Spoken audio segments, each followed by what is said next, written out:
Mr. Mean lived up to his name. He lived in what could have been a nice house, but wasn't. He never painted it, or mended the windows, or repaired the roof.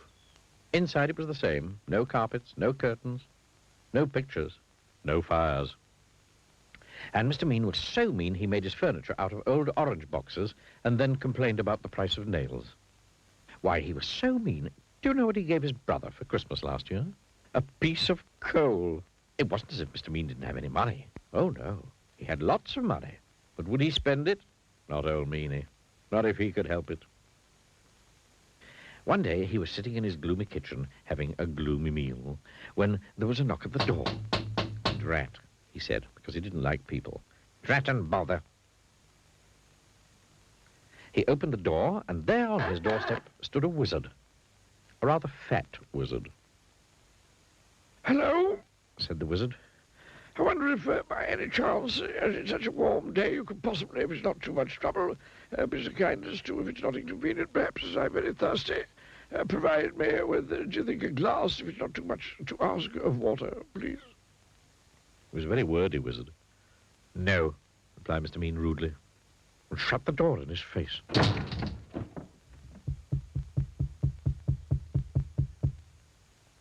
"How did you get in?" "Well," replied the wizard, "it was by, how shall I put it, I just, well, you know, waved the old what's-his-name magic wand, don't you know, and then, you know, well, here I am, if you know what I mean." "You must be very poor," he remarked kindly, looking round. "Oh, yes, I am," lied Mr. Mean. "Then perhaps I can help you," said the wizard, pulling up a box to sit down on. The box didn't move, so the wizard pulled it harder, and this time it did move.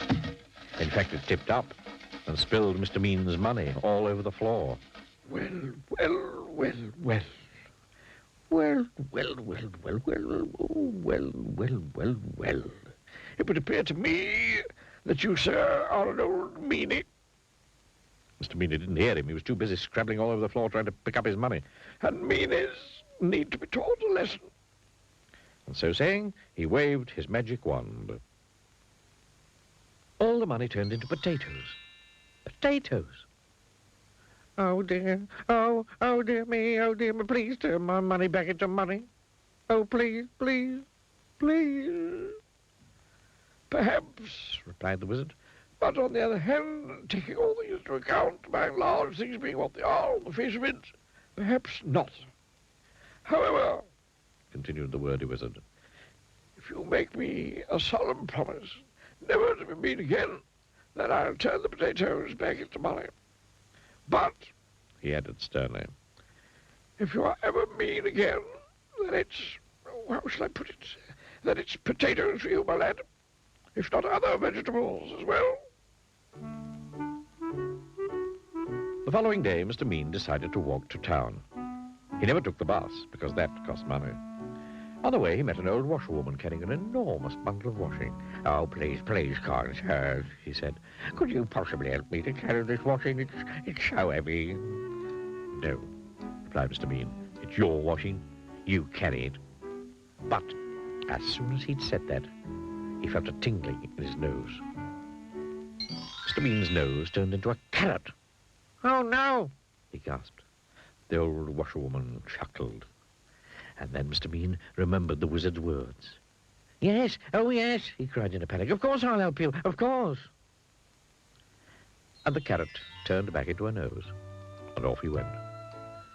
The old washerwoman chuckled again, and turned back into the wizard. It had been him all along, you see. Then Mr. Mean passed by a cottage garden. In the garden there was an old man chopping wood. Excuse me, he called. Could you give an old man a bit of a hand, young fellow, my lad?" "No," replied Mr. Mean. "It's your wood. You chop it." But as soon as the words had passed his lips, guess what happened? His ears turned into tomatoes. "Oh, no," he gasped. The old man chuckled.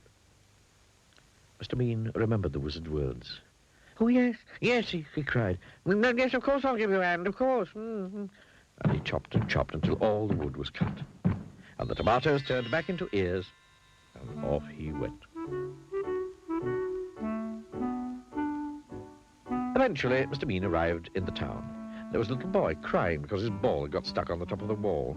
Oh, please, sir, could you make my ball down for me?